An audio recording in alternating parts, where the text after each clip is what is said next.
vamos a ir iniciando en razón de que tuvimos un pequeño atraso. Aún así, hay gente que apenas va a ingresar en los siguientes segundos y no quiero quitarle tiempo a nuestro invitado, Hiromi.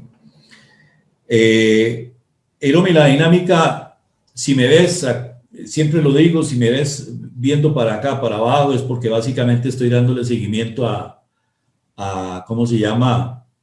Sí. Al Facebook Live, ¿verdad? Sí. Aquí en nuestra sala de Zoom tenemos a don José Quiroz y a don Juan Miranda, que quisieron pues estar con nosotros desde aquí, y les damos la bienvenida. Y ahora le voy a pasar el micrófono a Hiromi para que también les salude y salude pues a las personas que se van a ir ingresando al Facebook Live. Luego de eso, Hiromi, me devolves el micrófono para hacerte la presentación con la lectura de tu resumen curricular y luego entramos en materia. ¿Te parece? Me parece muy bien. Ok, excelente. Entonces, te voy a pasar el micrófono ahorita para que saludes. Un saludo inicial a los que están aquí con nosotros en la sala de Zoom y a los que se van a ir agregando a Facebook Live. Así que te paso el micrófono, Hiromi. Sí. Bueno, muchas gracias, señor Chinchilla. Para nosotros es un inmenso placer compartir con usted y con todas las personas que se nos han unido y que se nos están uniendo en este momento. Este conversatorio acerca de un tema tan interesante como es la evolución del cumplimiento, es decir, no solamente lo que es la supervisión sino también el cumplimiento. No podemos deshacer uno del otro. Cuando las normas se enfocan en cómo se deben cumplir y qué es lo que se debe cumplir, asimismo las entidades, los sujetos obligados deben de sujetarse de forma muy cabal a lo que son estos mandatos regulatorios. Y no solamente, como dicen, y podemos leer en todas las literaturas, no solamente sujetarnos a lo que nos exigen, sino también sujetarnos a las mejores prácticas, para así mostrar cuál es nuestra real intención de cumplir y hacer que todos nuestros colaboradores cumplan con lo establecido en la ley, yendo más allá de las mismas. Excelente, Hiromi. Y queremos saludar a Josué Alvarado, Josué Caleb, que está con nosotros en Facebook Live. Cuando yo pensé en la temática, yo dije, yo quiero a alguien que tenga autoridad para hablar de este tema y que sea una autoridad vivencial, es decir, que haya vivido puertas adentro con los supervisores, desarrollado toda esa labor de supervisión, posiblemente vivir las congojas y a veces las reacciones negativas de los sujetos obligados cuando te establecen una regulación y luego se cambia y luego el regulador o el supervisor la interpreta y no es lo que el sujeto obligado quería realmente, en fin. Pero igual cuando le agregas las sanas prácticas, ¿verdad? Que tienden a no estar escritas, digamos que son normas como no escritas, pero que son realmente de mucho beneficio. Yo dije, bueno, aquí es Hiromi el que nos puede ayudar, y sé que Hiromi vive muy ocupado en muchas actividades que tiene, y bueno, le agradecí a Dios, la verdad, Hiromi, le agradecí mucho a Dios que tuviera la disposición de acompañarnos esta tarde, ¿verdad? Y gracias a Dios que estás con nosotros. Por eso quiero presentar el resumen curricular de Hiromi para que vean por qué es que lo busqué realmente. Es que Hiromi, además de ese don de gente que tiene un carisma muy particular, muy especial. Hiromi, tiene un gran conocimiento y una gran vivencia. Entonces, eso es lo que queremos explotarle hoy a nuestro invitado especial. Don Hiromi es Hiromi Isaac Castro Milanés. Sabes, Hiromi, y compañeros que están en la sala de Zoom y quienes ya están en Facebook Live, ahora que yo dije, quiero ver el segundo apellido de Hiromi. Y ¿sabes por qué? Porque hace mucho tiempo, estando en vida mi madre, un día vio que yo ponía William A. Chinchilla S. Punto. Y me dice un día, bastante ofuscada, dígame una cosa, ¿usted no tiene mamá? Y le digo, ¿qué fue lo que pasó? Es que usted nunca pone el segundo apellido suyo, como si usted no tuviera mamá. Y desde ese día, en cualquier lugar, pongo William Chinchilla Sánchez. Reclamó mi madre que en paz descanse y definitivamente tenía toda la razón. Por eso lo leo completo, Hiromisac Castro Milanés, porque también hay que darle el lugar que merece a la señora Milanés, ¿verdad? El currículum de Hiromi es muy amplio, pero bueno, les voy a tratar de leer un resumen. Hiromi es de Puerto Plata, República Dominicana. Es economista, tiene una maestría en administración de empresas, un posgrado en administración financiera. Está certificado en gestión de riesgos, en prevención de lavado de dinero y financiamiento del terrorismo. Está certificado como experto antilavado de dinero por la Asociación de Especialistas Certificados Antilavado de Dinero, ACAPS. Tiene más de 29 años de experiencia en el sector financiero y de supervisión bancaria. Es actualmente director general de cumplimiento y gobierno corporativo del Banco de Reservas de la República Dominicana. Es ex socio director de BST Global Consulting S.A. en República Dominicana. Es exdirector del Departamento de Prevención de Lavado de Activos y Crímenes Financieros de la Superintendencia de Bancos, cargo que desempeñó entre el año 1996 hasta el 2015. Es exdirector de la Unidad de Análisis Financiero del Comité Nacional contra el Lavado de Activos. Es profesor de la Universidad Católica de Santo Domingo desde 1995, Universidad Autónoma de Santo Domingo, y profesor del Diplomado para Oficiales de Cumplimiento en la Pontificia Universidad Católica de Santo Domingo. Representó a la Superintendencia de Bancos en el Comité Nacional contra el Lavado de Activos desde el año 2003 al año 2009. Es conferencista internacional, consultor de políticas anticorrupción de la Fundación Institucionalidad y Justicia y Gobernabilidad, y también formó parte de la USAID y Participación Ciudadana, Inc. Esta firma ha sido miembro del Consejo Nacional y coordinador general. Además, es coautor de los libros Aspectos Dogmáticos, Criminológicos y Procesales de Lavado de Activos. También del libro Lavado de Activos, un nuevo modelo de investigación. También de herramientas, un libro llamado Herramientas Legales contra la Delincuencia Organizada Transnacional. Y es articulista del diario electrónico acento.com y en la revista especializada Más Compliant. Como pueden ver ustedes, en este brevísimo resumen, Hiromi es el que tiene autoridad para hablar de este tema.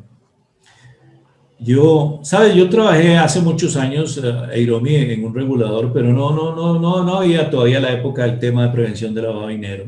Para serte sincero, imagínense, hace bastantes años, ¿verdad?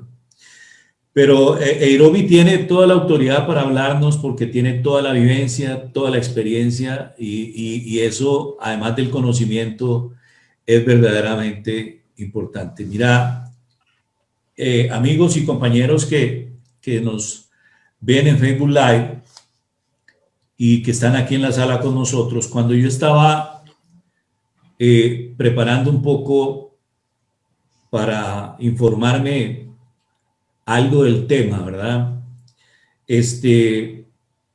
Realmente, Hiromi, te comparto que se vinieron a mi mente aquellas escenas del 11 de septiembre del 2001, aquellas terribles escenas a donde esos vuelos, ¿verdad?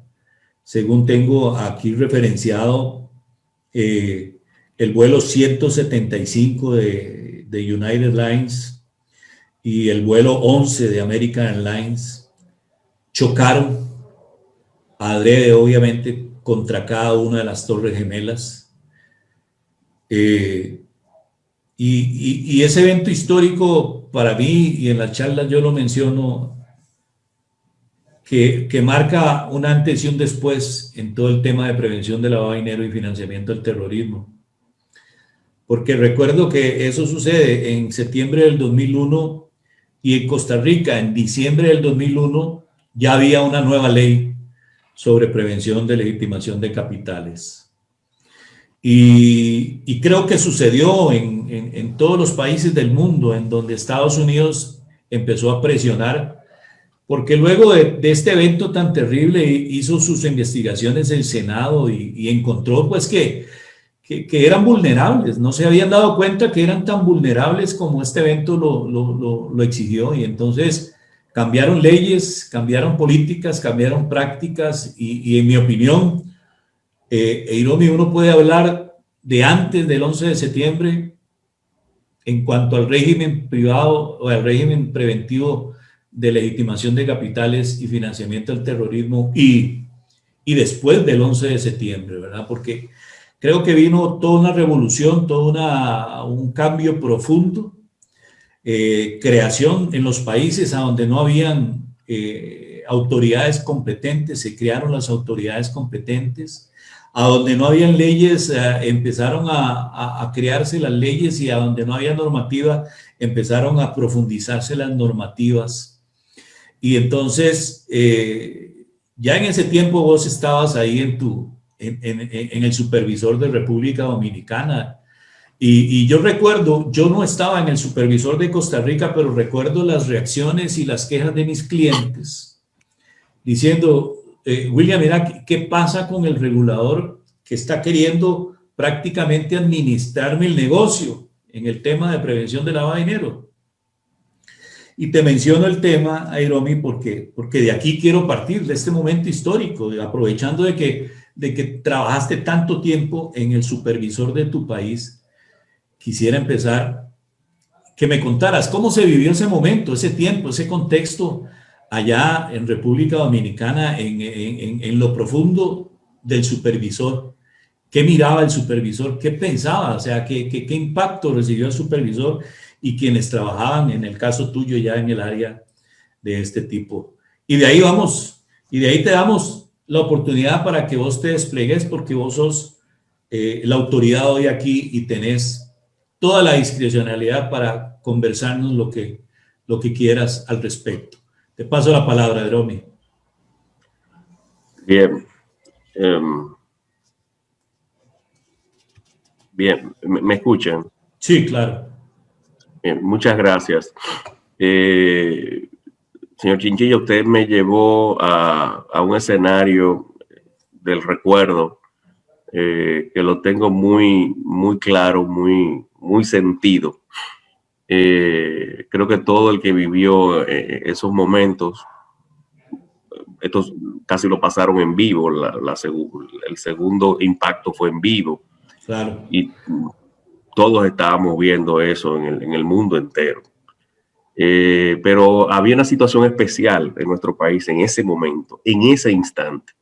Y era que en ese momento teníamos a la delegación de evaluadores de GAFIC, del Grupo de Acción Financiera del Caribe, que era al organismo regional al que pertenecíamos en esa época, y estaban en mi oficina en ese mismo instante. Y en ese mismo instante recibo una llamada de mi esposa que dice, mira, está pasando algo en Estados Unidos, y por la computadora entonces entro y puedo ver lo que está pasando y detuvimos todo. Es decir, que el recuerdo de el impacto, ¿verdad?, de una cosa tan trágica, tan triste. Además de que estábamos en evaluación país, y estaban en mi oficina en ese momento, particularmente me lleva muchos recuerdos. Y de ahí se desató todo un cambio, porque es desde ese momento cuando entonces los organismos internacionales, y más que nada el Gafi, asume las 8 recomendaciones especiales que luego se convierten en 9 recomendaciones especiales y que luego son modificadas en el 2012 cuando se fusionan todas y se queda de nuevo en 40 recomendaciones. Para entonces el GAFIC tenía recomendaciones regionales que fueron también tomadas, y otros organismos, otros bloques regionales tenían también recomendaciones regionales muy específicas en función de la naturaleza de esas economías. Luego se fusionaron todas en las 40 y se quedaron como 40 recomendaciones. Y en el 2012 es que se asume la supervisión basada en riesgo en GAFI como tal, y se da el salto hacia la tipificación de la evasión fiscal como un crimen predicado de lavado de activos, cosa que particularmente yo lo había puesto sobre la mesa en el grupo Egmont hacía años, producto de una crisis financiera que vivió el país en el año 2003, 2004, y aprendimos de esto que también la evasión fiscal debía tipificarse como un crimen predicado de lavado de activos. Para entonces incluso tuve que sufrir la burla de algunos, ¿verdad? Porque decían que yo era muy utópico y que eso no aplicaba, y tuvo que suceder la crisis de 2008 para que entonces los organismos internacionales entendieran que la evasión fiscal debía ser tipificada como un crimen precedente de lavado de activos. Quise hacer todo este preámbulo porque con el ejemplo me llevó allí y reflexioné esto. Pero bien, ¿cómo pasó todo? ¿Cómo fue el proceso de todo esto? Para entonces, los organismos de supervisión basaban la supervisión en checklist, es decir, en verificar con una lista el cumplimiento. Las listas de chequeo es una lista de comprobación que sirven de guía para recordar los puntos que deben de ser inspeccionados en función de los conocimientos que tienen sobre las características y riesgos en las entidades o sujetos obligados. Viene a ser como un cuestionario de preguntas que se responden con un sí, un no, o con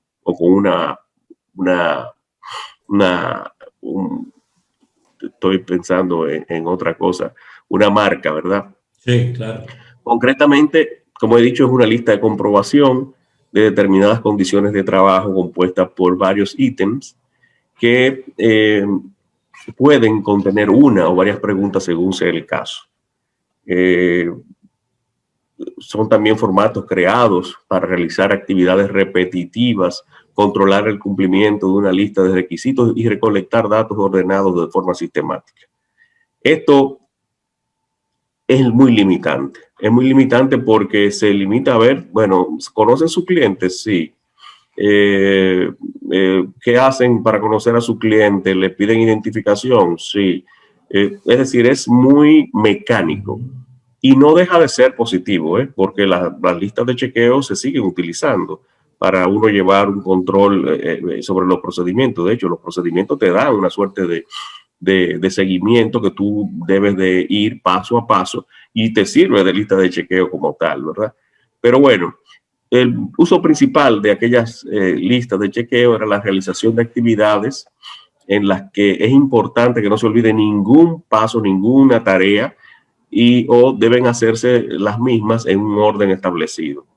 La realización de inspecciones donde se deben dejar constancia de cuáles han sido los puntos inspeccionados. Verificar o examinar artículos y cumplimientos de mandatos regulatorios.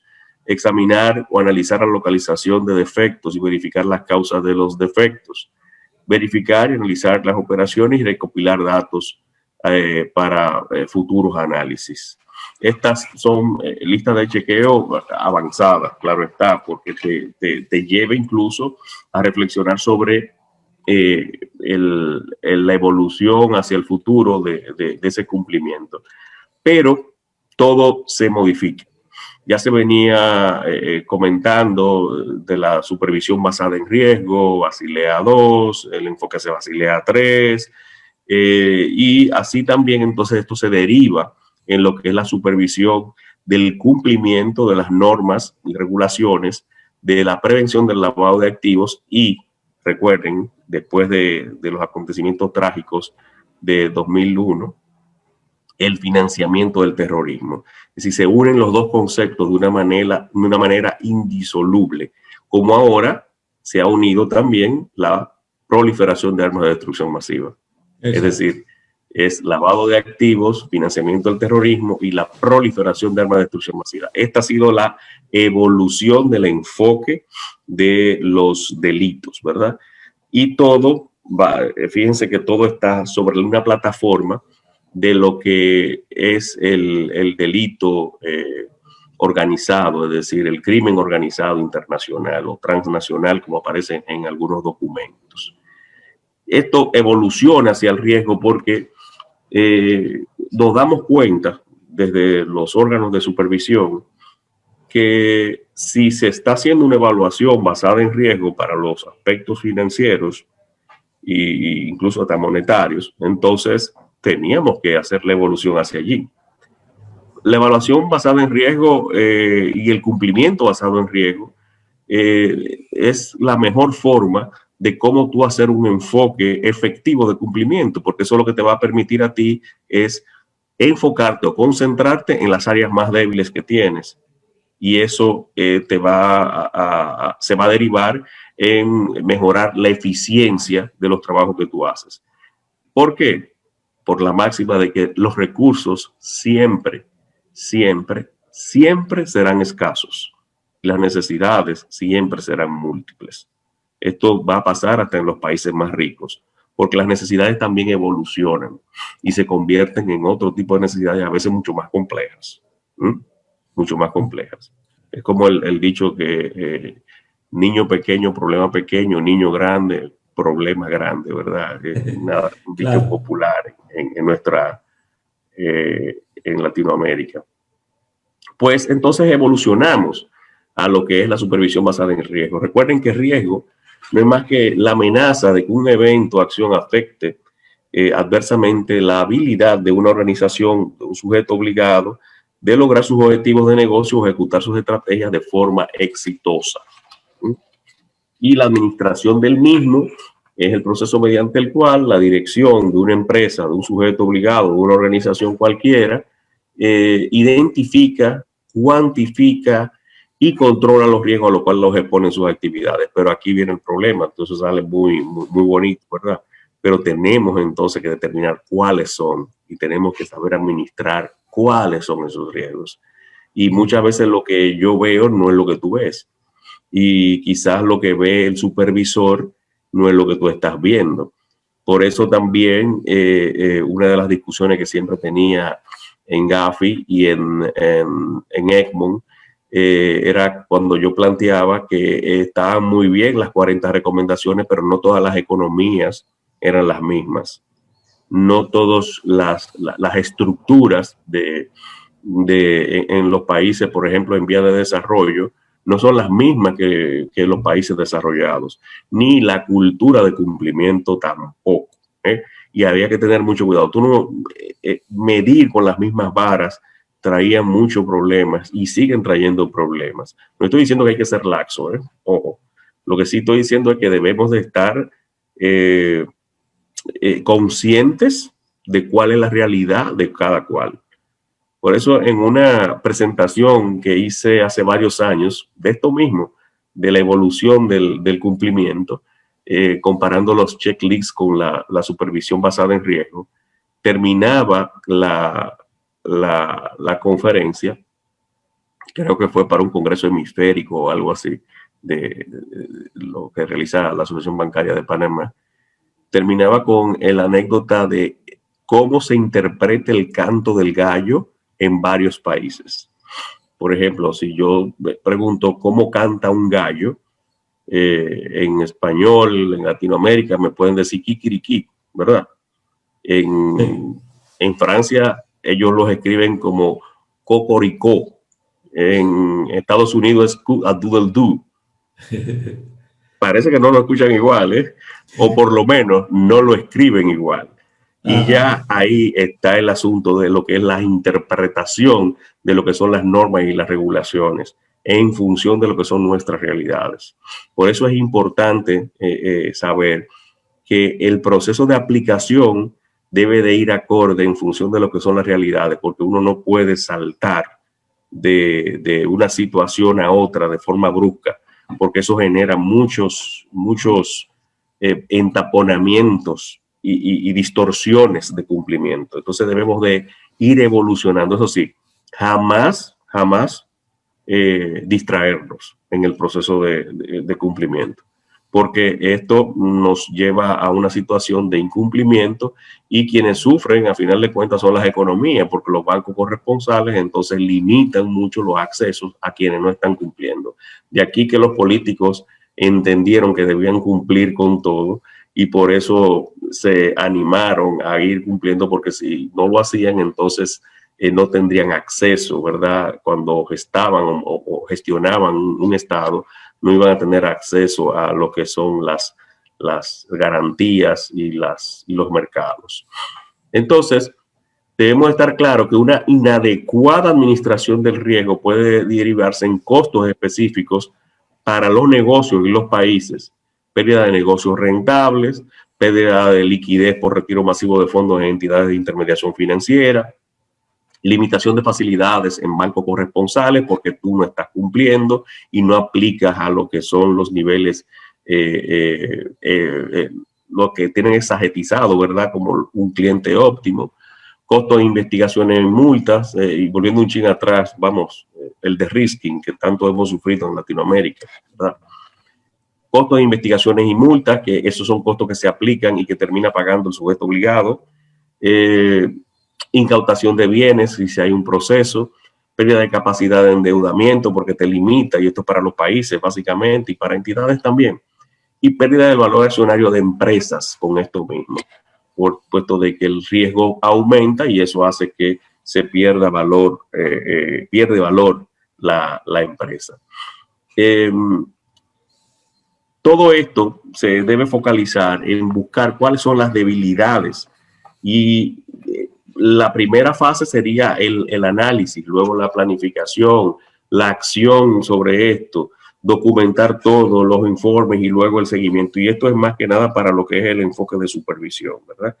Pero la gran evolución se da cuando del sistema integral de prevención de lavado de activos, que era basado en esos checklists, basado en el conocimiento de los clientes, en si se generaban reportes de operaciones sospechosas, en que había que tener manuales, en que había que monitorear, en que si se capacitaba y ya habían nacido las personas expuestas políticamente como figuras, ¿verdad? Dentro de todo esto.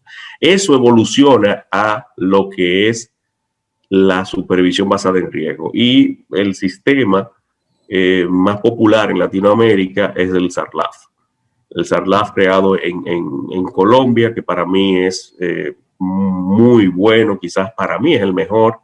El sistema de administración de riesgo de lavado de activos y financiamiento del terrorismo. Entonces, este sí se enfoca en los riesgos de lavado de activos y financiamiento del terrorismo, en las fases de esos riesgos, en las políticas, en los factores de riesgo que se vienen convirtiendo, señoras y señores, en lo más importante de lo que es el sistema SARLAF. El sistema SARLAF está basado en esos factores de riesgo. Factor de riesgo cliente, factor de riesgo producto y servicio, factor de riesgo geográfico y factor de riesgo de distribución. Las personas expuestas políticamente, porque con estas figuras siempre tendremos que luchar, las etapas en el proceso, los mapas de riesgos, empezamos a ver los mapas de calor y demás, y las matrices de riesgo, con lo que vivimos luchando todavía. Entonces, estos factores de riesgo que son tan importantes en esta nueva visión, conforman de una manera resumida las características que integran la forma en que opera una entidad o sujeto obligado y que pueden utilizarse para medir su grado de exposición a lo que es el riesgo. De aquí que cuando hablamos de los 4 factores de riesgo, productos y servicios, tenemos que en el productos y servicios los segmentos son, en el caso de una entidad de intermediación financiera, un banco, serían los segmentos de captación y los segmentos de colocación. Y las variables serían en captación los depósitos de ahorro y los depósitos a plazo fijo. Y la colocación, los préstamos y tarjetas de crédito. Dicho de una forma muy macro, claro, se pueden derivar muchísimos otros productos financieros de cada uno, pero estos son los básicos y no me quiero explayar más en esto, simplemente dejarles la idea. Con los clientes, quizás uno de los factores más importantes, por tipo de persona, si es individual o si es una empresa, si es jurídica. Y por actividad, si es industrial o comercial o si es personal. Los canales de distribución son las sucursales, agencias o cajeros automáticos distribuidos, ¿verdad?, en toda la geografía nacional o internacional. Y la localización geográfica, ya si es nacional o internacional, de dónde operen y dónde tienen colocados productos y servicios, ya pues sean por provincias, estados, países, demás.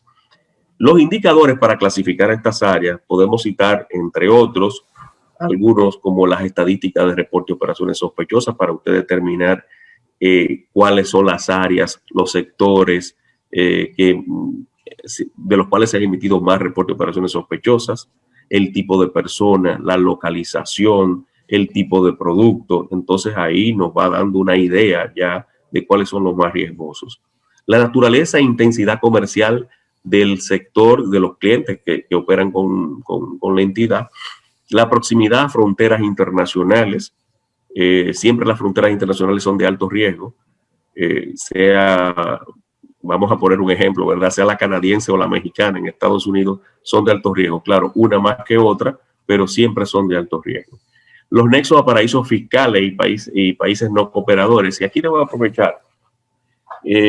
Cuando nace la ley FATCA, mucha gente me decía y me ha preguntado que eso iba a determinar la desaparición de los paraísos fiscales. Y yo desde entonces le decía, no es verdad que una ley va a hacer desaparecer a los paraísos fiscales. Puede hacer que lo ajuste, pero ese negocio que es tan viejo, que es estructural, está estructuralizado, no lo va a quitar una ley así por así. Entonces, fíjense cómo han sobrevivido, están ahí, están dando dolores de cabeza todavía y seguirán dando dolores de cabeza en el tiempo. Ahora, en la época de las criptomonedas, quizás hay una evolución mayor porque quizás no se necesitan, pero cuidado, quizás sí, porque pueden liquidarse allá. Y recuerden que las cripto hay que liquidarlas en algún sitio. Claro. Bien. Compatibilidad con el ciclo económico que se esté viviendo, si es un ciclo económico de expansión, si es un ciclo económico de recesión o de contrañimiento. La existencia de facilidades y servicios financieros del sector donde usted opera o donde los clientes operan. La formalidad de los elementos que conforman ese target de cliente que usted está analizando o donde van sus productos y servicios. Esto en nuestra economía es muy importante porque ustedes saben que tenemos una economía subterránea muy grande en todos nuestros países, tenemos un nivel de bancarización bajo y esto es una realidad con la que tenemos que vivir. Altos movimientos de efectivo todavía porque los niveles de bancarización son también bajos. Y el análisis del riesgo reputacional del sector que usted esté analizando. Sabemos siempre que hay sectores con reputaciones un poco más, un poco menos, y es importante conocer realmente el alcance, ¿verdad?, de todo este enfoque reputacional.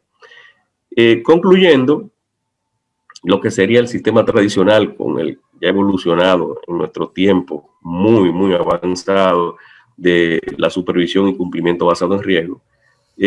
Diríamos que esto se basaba en centrarle especial atención en instituciones con impacto sistémico, productos más complejos. Cada día hay productos más complejos, las mismas criptos son productos complejos. Yo recuerdo que cuando le explicaba al superintendente de entonces lo que eran las criptomonedas, se la tuve que explicar varias veces porque decía, pero ven acá, que eso no puede ser, eso es una estafa, eso no va a ser. Y bueno, aquí están. Como he dicho siempre, las criptomonedas, los criptoactivos son una realidad y con ellos vamos a tener que vivir. Y eso ya lo entendió GAF y lo entendieron los organismos internacionales porque nos están mandando, y ustedes han visto la recomendación 15, a que se regulen los criptoactivos, no a que se prohíban. Prohibirlo lo que crearía es un mercado negro y eso es mucho más lesivo para las economías que regularla. Ahora, el gran reto es ese, cómo regularla. Ahí tendríamos que hacer otro programa y quizá durar varios días teorizando al respecto. Ahora hay entidades con diferentes perfiles de negocio, volumen de operación y grado de sofisticación.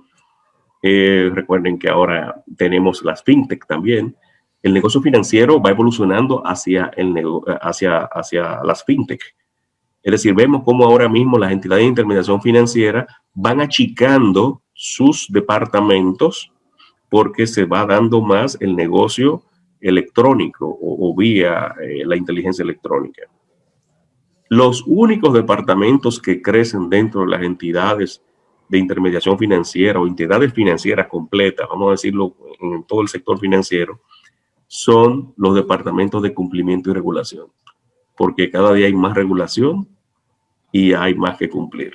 Entonces, si analizamos en términos de estructura y de personal, nos vamos a dar cuenta de que la mayoría de las entidades, las únicas áreas que crecen son las áreas de cumplimiento y de regulación. Las otras tienden a achicarse. El entorno dinámico y volátil que exige procesos integrales de administración de riesgo, la supervisión debe evolucionar para adecuarse a un contexto más dinámico y complejo. Fíjense que las cosas ahora cambian muy rápido. El siguiente sería la necesidad de asignar los recursos de supervisión de manera eficiente hacia entidades y sectores más riesgosos. Y para poder cumplir con los estándares internacionales debemos de estar entonces a la altura de las circunstancias y ser más eficientes. Por eso la supervisión y el cumplimiento basado en riesgo es el más idóneo para aplicar y ya es el que se viene aplicando desde hace muchos años. La supervisión tradicional se basaba en un objetivo fundamental que era el cumplimiento, hacía énfasis en las transacciones, estaba centrada en la detección de anomalías,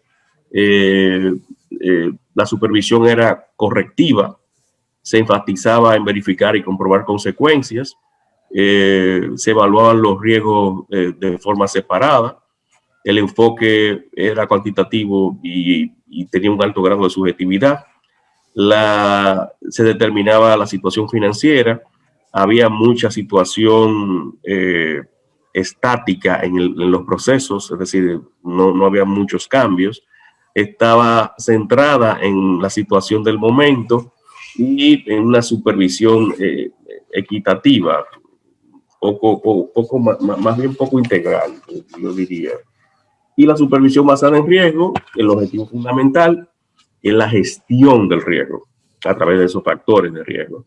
El énfasis en los procesos, centrada en la detección y evaluación de errores y riesgos, la supervisión preventiva, el énfasis en estrategias y controles, se focaliza en las causas, como he dicho, en la evaluación del riesgo integrado de una forma integral, el enfoque cuantitativo, cualitativo y el objetivo, determina impacto y entonces también prioriza en función de estos, es mucho más dinámica, todo lo anterior le da mayor dinamismo, se establece un programa de monitoreo que no es aplicativo sino continuo y la intensidad de la supervisión va según la magnitud de los riesgos.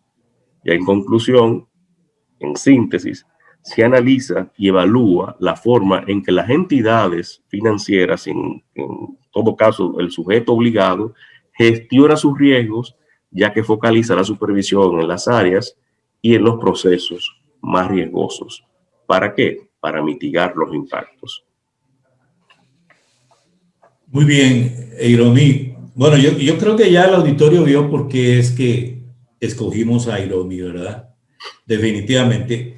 Y nos planteó, nos dejó en la mesa como una docena de temas y vamos a tener que traerte una decena de veces. Eiromi, Con te vamos a mucho tener que gusto. traer. Usted sabe que para mí es un placer. Muchas gracias, Eirobi. Quiero saludar y ya la gente está preguntando, ya ahorita te Ay, cuento qué qué es lo bueno. que están preguntando. Quiero saludar a Irma Elizabeth Cáceres, que nos acompaña en Facebook Live, a Johanna Pichardo, a don Carlos Sánchez Montero, a Hilary y Gregoria, a José Manuel Figueroa Portillo, a Maricris García, a Mili Laines o Laines, a ver a quién más, ok, bien a estos, pero hay unas preguntas aquí, yo tengo algunas y ellos me dan tiempo, pero después lo importante son lo que ellos quieran aquí plantear.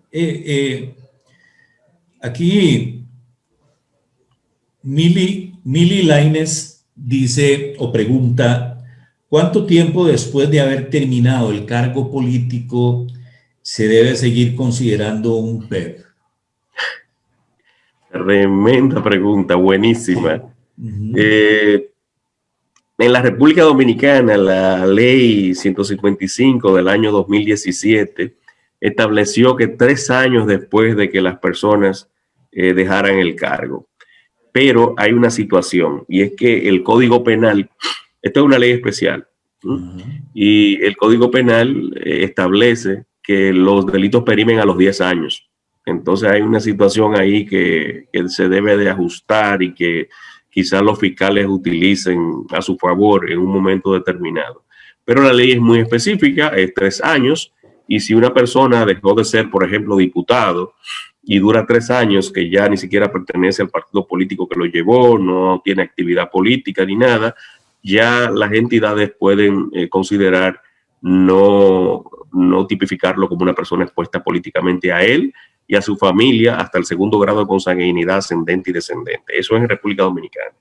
Yo entiendo que un PEPS debe dejar o puede dejar de ser PEPS en función de lo que establezca el Código Penal de su país. No soy abogado, a veces parezco abogado cuando cito leyes y cosas, ¿verdad? Lo que soy es economista, pero me tengo que basar en lo que está legalmente establecido y es lo que yo veo y es lo que yo percibo y es lo que yo analizo. Gafi no establece cuando una persona deja de ser PEPS, eso está en el aire, ni en sus recomendaciones, ni en los criterios esenciales, ni en los análisis. Esto aparece como tal, es decir, como que se queda libre albedrío de cada una de los países y territorios, como yo le llamo, en lo que es la interpretación de sus 40 recomendaciones. Sí, y definitivamente es como lo decís vos, Hiromi, cada contexto normativo adopta lo que siente que le puede funcionar mejor o hacer más eficaz su sistema, ¿verdad? En el caso costarricense, se deja de ser PEP 5 años después de dejar el cargo, pero si, por ejemplo, hay un caso abierto con esa persona, se duplica el plazo, se duplica el plazo. Y en el caso de los presidentes o expresidentes, toda la vida cargan con esa cruz. Toda la vida van a cargar con la cruz de ser PEP. Es decir, no hay un plazo para eso. ¿Podría alguien criticar eso desde el punto de vista legal o constitucional? Posiblemente que sí, pero digamos, ese es el panorama que tenemos. Entonces, está bien lo que vos estás mencionando. Definitivamente hay que ver hacia adentro de nuestro contexto normativo a ver qué es lo que establecen. Ok, ahora Hilary Gregoria dice aspectos a considerar en el scoring. El scoring de cumplimiento. Sí, sí. Bueno, imagínate, los mismos factores de riesgo es lo que te van a dar el scoring. Okay. Y es a través de los factores de riesgo que tú debes de establecerlo. Yo creo que todos son importantes, porque si fallas en uno, el supervisor te puede sancionar. Por lo tanto, los aspectos a considerar en el scoring es lo que mismo produce el scoring, que son los mismos factores de riesgo. Hay que tomar muy en cuenta qué es lo que ves. Es decir, que tú tienes que saber cómo el supervisor interpreta el canto del gallo, ¿verdad? Aquel anécdota que hice al principio. Ok. Ahora que mencionaste las criptomonedas, que tenés toda la razón, son una realidad, ya son una realidad y hay que cargar con esa realidad. Y como escuchaste, como nos hemos dado cuenta recientemente, El Salvador aprobó una ley para legalizar el Bitcoin. Aquí Mile Lainez nos pregunta qué opinión tiene sobre la aprobación de la ley Bitcoin en El Salvador. Tamaña pregunta te hicieron aquí también, Eiromi. ¿Qué piensas de eso? Voy a contestarle con lo que yo entiendo que es la intención de las autoridades de El Salvador. Y quizás aquí hay salvadoreños, ¿verdad? Participando. Creo que la intención de las autoridades salvadoreñas es convertir a El Salvador como el gran clearance de las criptos en el mundo en este momento. Yeah. Nada más. Una de las cosas que ha ayudado, sépanlo, ha ayudado al movimiento de dinero y captación de capitales a Canadá en los últimos tiempos ha sido la autorización y liberalización de la marihuana en todo Canadá, porque los bancos pueden operar con locutorios sin ningún tipo de locutorios de marihuana y con productores de marihuana, lo que lo ha convertido en el centro o el gran hub de movimiento de dinero de marihuana en todo el mundo. O Estados Unidos es una situación bastante peculiar. California, por ejemplo, donde la marihuana es legal tanto para el uso recreativo como medicinal. Recuerden que en Canadá es para uso recreativo y medicinal, también es totalmente liberada. Tú no puedes hacer una transferencia si eres un locutorio o un productor a un estado dentro de los mismos Estados Unidos si en ese estado está prohibido el uso de la marihuana para uso recreativo, porque entonces se convierte en dinero del narcotráfico. Sin embargo, dentro de California, el servicio bancario te lo puede dar un banco regional, un banco local, y hasta algunos bancos NA, es decir, National Bank, pueden quizás dar el servicio, pero siempre dentro de lo que son las estructuras donde están permitidos. Y FinCEN lo vigila mucho esto. Es como un caramelo envenenado, ¿verdad?, que tienen dentro de todos los Estados Unidos, pero todos sabemos que los Estados Unidos son muy particulares. Es un continente, un conjunto de países con una ley federal y unas leyes estatales también muy, muy peculiares. Creo que esa es la intención, que yo opino que para hacer una economía tan pequeña, quizás no le dé resultado. Esa es mi modesta y particular opinión. Y fíjense que el Fondo Monetario Internacional, creo que hoy mismo o ayer, le acaba de negar la asesoría para fines de establecer una serie de estructuras, ¿verdad?, que le iban a permitir gestionar lo que eran las criptos. Creo que si fuera una economía más grande fuera diferente. Sí, precisamente he escuchado eso, Eiromi, de colegas tuyos que dicen precisamente que es muy delicado el tema en función de las características de la economía salvadoreña, del tamaño de su economía. Y ellos decían algo como lo siguiente: bueno, mire, el tema es que se está legalizando el uso de las criptomonedas, bueno, del Bitcoin, y entonces, ¿qué tal que entonces ya se ponga en práctica y casi que se obligue a las empresas o a los comerciantes a recibir Bitcoins en pago? ¿qué tal que hoy el precio es X y por la volatilidad que tiene esa empresa, entonces resulta que mañana se cayó, por lo que sea, por cualquier reacción? Entonces resulta que ese comerciante, ese empresario que recibe Bitcoin, si no lo convierte rápidamente, ¿verdad? Entonces sencillamente va a tener una gran pérdida. Y ahí es donde la economía integralmente se puede ver muy golpeada a nivel de un país. No soy economista, estoy repitiendo un poco lo que ellos dijeron, ¿verdad? La garantía soberana inexistente en las cripto es un problema Claro. muy serio que tiene. Pero reitero, así como he dicho una cosa, digo la que he mantenido y sostenido desde aquella vez en 2008, cuando empecé a escuchar del Bitcoin, que parecía increíble, y ahí está. Reitero, creo que las criptomonedas son el futuro. Sí. No van a Sí. desaparecer. Sí, sí. Yo creo que es un tema que tenemos que profundizar, Eiromi y compañeros que están en la sala y están en Facebook Live. Tenemos que profundizarlo. El Banco Central de Costa Rica, ante una consulta que alguien le hizo, el banco les dijo, mire, las criptomonedas no están prohibidas, pero tampoco es una moneda de curso legal en Costa Rica. Entonces, el día de mañana, si usted pacta algo en criptomonedas o concretamente en No está bitcoins, garantizado. no está garantizado y es más, no hay una estructura legal que ampare una demanda suya en Costa Rica. Así que sépalo. Si quiere comprar, usar, lo hace bajo su propia responsabilidad. Pero aquí ni el Banco Central va a respaldar ninguna operación, ninguna transacción, ni un tribunal de justicia va a poder verlo, porque no hay una legislación que establezca claramente ese tipo de responsabilidades. Entonces, ahí es donde uno puede ver, yo no conozco el contenido de la ley de El Salvador, podría haber algo interesante, ¿verdad? Pero claro, todo el efecto económico son ustedes, las autoridades en economía, quienes realmente tienen que valorarlo en el tiempo.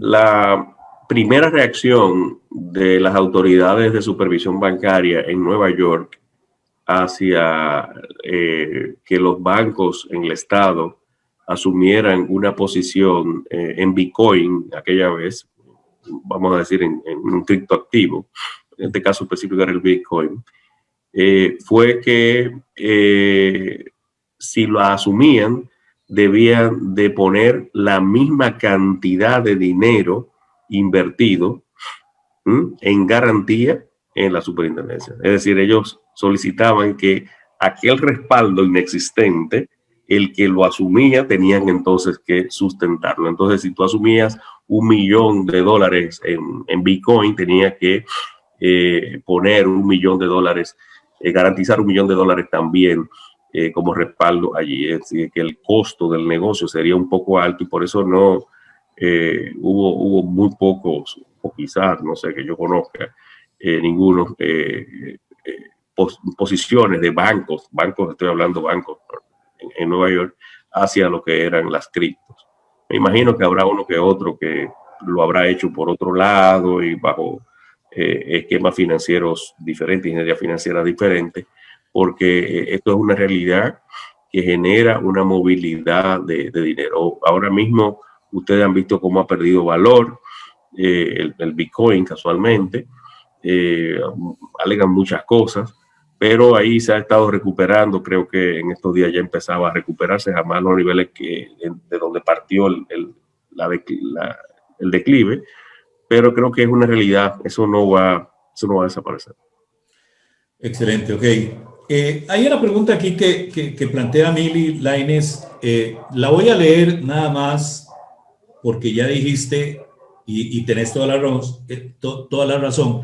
Esto es para ubicarnos exclusivamente en una charla y le prometemos a Mili Lainez que en su momento la vamos a hacer, porque ella dice qué medidas en prevención de lavado de dinero deben establecerse para controlar transacciones con criptomonedas. Es toda una temática, Eiromi, yo la leo por cortesía con Mili, ¿verdad? Pero definitivamente tenemos que sacar un rato para hablar del tema, ¿cierto? Es el gran reto de las autoridades regulatorias y de supervisión en el mundo. ver cómo se va a supervisar. Y definitivamente yo creo, ¿cuál es la médula de la prevención en todo el mundo? Conocer a su cliente. Conocer una forma efectiva a su cliente. Y a partir de ahí establecer si se hace negocios o no, o hasta dónde puede llegar y demás cosas. En este caso, ahí es donde viene el gran problema. Recuerden que en la plataforma de Bitcoin no hay identificaciones. Las carteras están identificadas con un seudónimo o con lo que sea. Entonces lo que hay es que obligar a que se establezcan unos procedimientos que permitan identificar a quienes actúan dentro del mercado, tanto los corredores como los que participan de forma independiente dentro de la plataforma de Bitcoin. ¿Va a ser difícil? Yo creo que sí, porque es parte del encanto que tiene esto. Sí, es cierto. Es cierto. Y las 40 recomendaciones desde sus inicios siempre han defendido el tema de que el anonimato no funciona. No funciona, no puede ser. No puede ser, exactamente, porque si no se cae todo el esquema preventivo. Tú no sabes con quién estás negociando. Exactamente. Ok. Bueno. Todavía quedan unos minutos por si quieren preguntar algo adicionalmente. Yo sí voy a preguntarle algo a Hiromi. Ya vamos terminando, Hiromi. El tema del enfoque basado en riesgo dentro de esa evolución de regulación, de supervisión, etcétera. A mí el principio me gusta. Porque parte realmente de una autodeclaración del sujeto obligado que dice: este es mi apetito de riesgo, y en función de ese apetito de riesgo, él crea su ordenamiento interno con sus políticas y lineamientos para decir: yo gestiono este riesgo en mi empresa, en mi intermediario financiero, de esta manera, ¿verdad? Digamos que en principio esa es la discrecionalidad y la, entre comillas, libertad que el enfoque basado en riesgo promueve, porque busca dos cosas. Busca eficiencia, ¿verdad? ¿Y quién no puede hacer más eficiente su sistema preventivo que aquel que conoce el riesgo que tiene, ¿verdad? Y es el sujeto obligado. Pero también busca, cierta simplicidad en la relación con los clientes. Es decir, el enfoque basado en riesgo no promueve la carga documental, ni mucho menos, sino que tiende a tratar de facilitar la relación sin caer en el libertinaje, como ya lo mencionabas, ¿verdad? Pero aquí mi pregunta, Hiromi, a mí me gusta esa parte del enfoque basado en riesgo. A mí me gusta, claro, que el sujeto obligado asume su responsabilidad frente a su supervisor. Y si al supervisor no le gusta el sistema que estableció y no le gusta la gestión del riesgo, pues tiene las herramientas legales para decirle: tiene que cambiar, tiene que modificar, tiene que revisar. Mi pregunta, Hiromi, es: ¿estarán nuestros supervisores, en el contexto en que nos desenvolvemos nosotros, estarán preparados realmente para aceptar del sujeto obligado esa creatividad, por decirlo de una manera positiva, en la construcción de su sistema preventivo interno? Porque el gran problema, como lo decías desde el inicio, lo decías vos, es que el supervisor puede interpretar mi realidad de una manera diferente a la que yo lo interpreté. Entonces, ¿tendrán los supervisores el conocimiento de cada uno de los operadores los operadores del sistema financiero para poder aceptar esa realidad del enfoque basado en riesgo del lado de ellos y tratar de flexibilizar, en el buen sentido de la palabra, sus propios criterios de supervisión? No digo liberar los criterios de supervisión, sino digo entender el por qué los sujetos obligados a veces establecen cosas que ellos como supervisores no entienden, ¿verdad? No sé si me di a entender, Hiromi. Sí, perfectamente.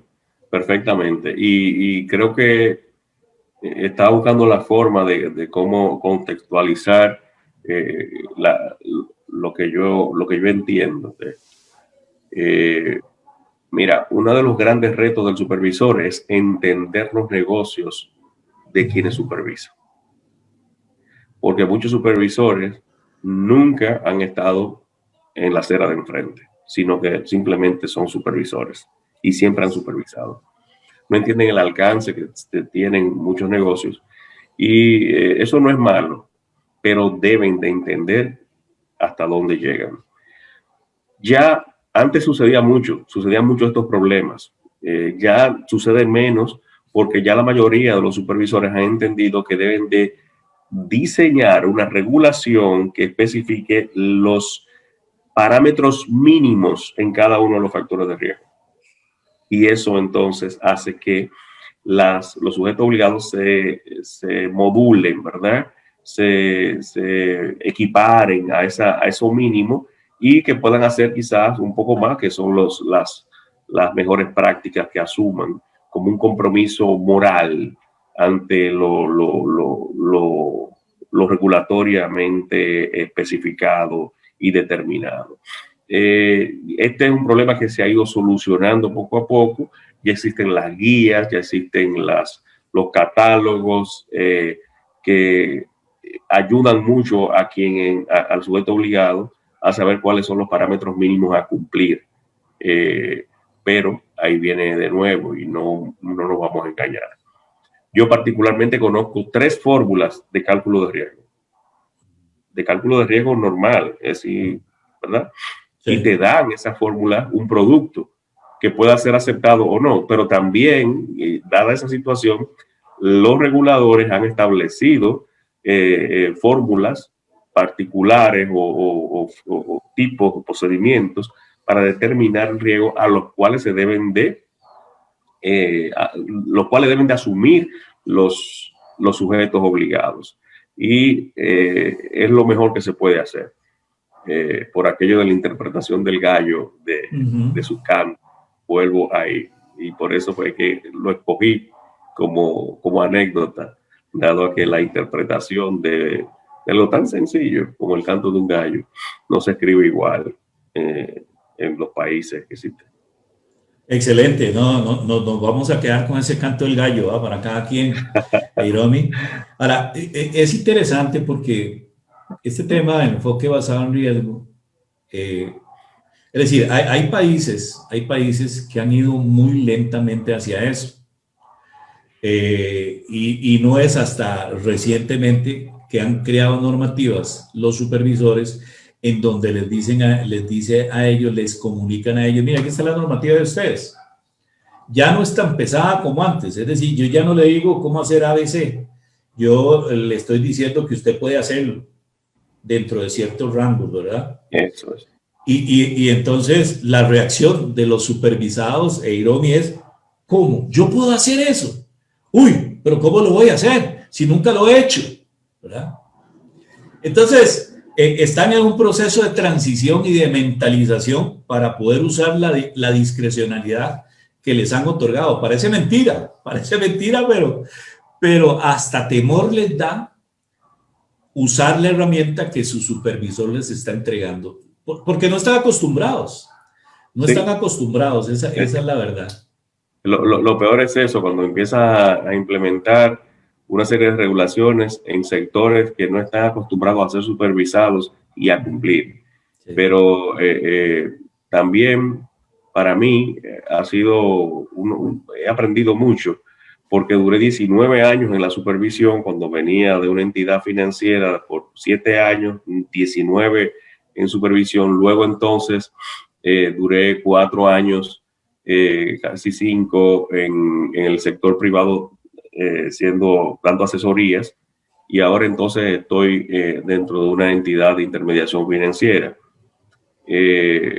Cuando daba servicios profesionales independientes, los clientes o posibles clientes me decían, pero eso es muy caro. Digo, más caro es no cumplir. Totalmente. Yo creo que ese es el mensaje. Bueno, Jairomi, la verdad es que se nos ha ido el tiempo rapidísimo. Caramba. Yo creo que todos nos hemos sentido muy cómodos con lo que nos has contado, con los temas que nos has dejado en la mesa. Claro que tu manera de explicar tu experiencia vivencial te genera una autoridad que realmente apreciamos. Yo aprecio mucho y estoy seguro que ahora los compañeros aquí también lo han aprendido a hacer.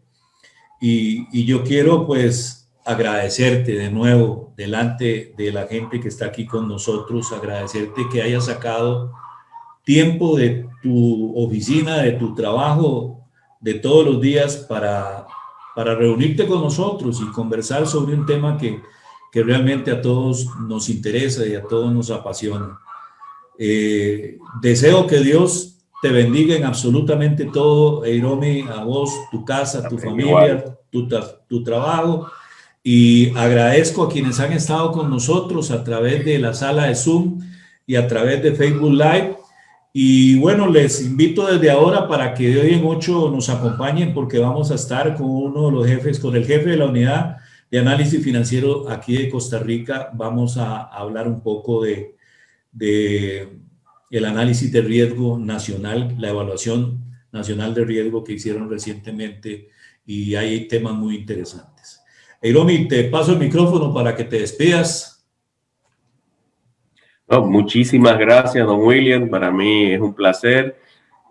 Nos conocemos desde hace mucho tiempo y mi más grande respeto y admiración y afecto. Gracias por invitarme. Ojalá me pueda invitar otra vez. Es maravilloso. Me encanta que me hagan preguntas. Yo creo que uno aprende más en la sección de preguntas y respuestas que en la sección de que solamente uno habla claro, de forma monolítica.